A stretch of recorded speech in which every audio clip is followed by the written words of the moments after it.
Hello fellow YouTube Knights, Fizz Knight here. Today I'm bringing you a review of the newly revamped Secret of Mana by Square Enix. This game was released on Steam on February 15th, 2018, and it's priced right now at $39.99 USD. It was also released on Sony's portable gaming platform, the PlayStation Vita, and the PS4. It was one of the first RPGs on the SNES, I believe, that you could actually sit down with a friend and play through a great storyline together. I still have fond memories of leveling my spells and weapons with one of my good friends growing up.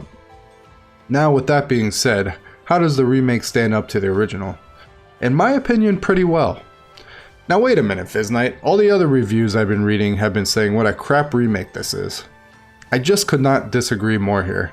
This remake plays fluidly, much like the original, and there is a bunch of quality of life improvements that make this game worth playing through again without steering from the original too much. Please, if you do anything, do not believe a lot of the negative reviews you are hearing about this game. Aside from the voiceovers, this remake, in my opinion, improves on the game in every way. The big question, is it worth your 40 hard-earned bucks? Although I didn't mind paying 40 bucks to play a remake of one of my favorite RPGs of all time, I think a better price point would have been $29.99. Again, with that being said, Square Enix games on Steam tend to go down in price very quickly. If you are patient, I could see this game going on sale for half price when Square Enix does one of their Steam sales again. Now let's talk a little bit about the differences and the similarities between the remake and the original. Let's start with the similarities to the original SNES version. The music is absolutely fantastic. It's almost identical to the original soundtrack, but now it's a finely tuned masterpiece that's even better than the original in my opinion. You also have the option with the music to set it to the original SNES soundtrack if for some reason you prefer it over the revamped one. For the controls, they play almost identical to the original SNES version, at least on the PC version. I'm playing with an Xbox One controller, and the combat menu controls feel like I was back in 1993 again, playing on my SNES. The menu system works almost exactly like the original with just updated artwork, and the artwork in my opinion is done very well.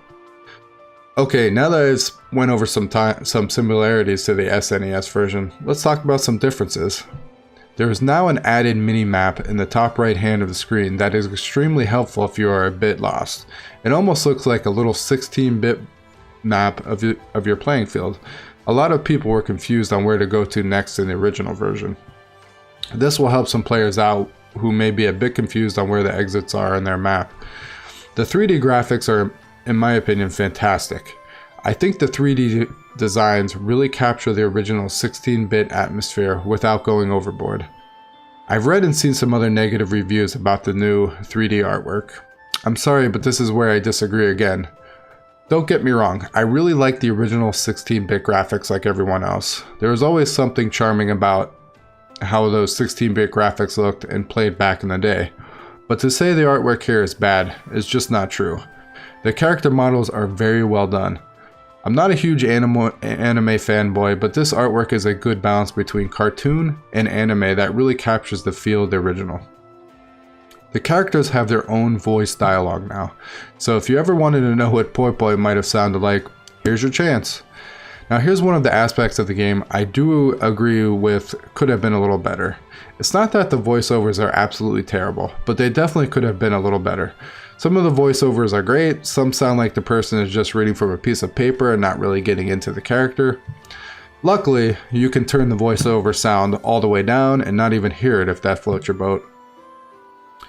You can now assign items, weapons, and magic to hot buttons on your controller, keyboard, and mouse. This is extremely convenient compared to the original if you want to switch weapons and magic on the fly.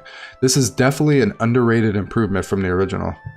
There are now some awesome quality of life AI improvements as well, where you can set your companions to attack on the enemies you are attacking, have them all attack the same enemy, or have them attack all enemies around the playing field. This really helps when grinding or when you want to control who is attacking what. A couple other small differences from the original are now we have controller vibration support. There is also awesome an awesome costume menu and settings now that let you change you and your companions into different outfits. One of them is a cute little Moogle outfit. Who doesn't want to run around the world of Secret of Mana in a Moogle costume? It's great. The original game was, of course, considered one of the best RPGs of its time. It was released in 1993, and I remember being awestruck on how great this RPG played on the SNES. It's really still in my top 10 RPGs of all time. I hope you guys found this review helpful in deciding on whether or not to pick up the Secret of Mana remake. If you did, please hit that subscribe button out to help support my channel, and check me out on twitch.com, Fizz Night, where I will be streaming the whole game from start to finish. Thank you guys for watching. May your item and gear drops be forever in your favor. Peace out.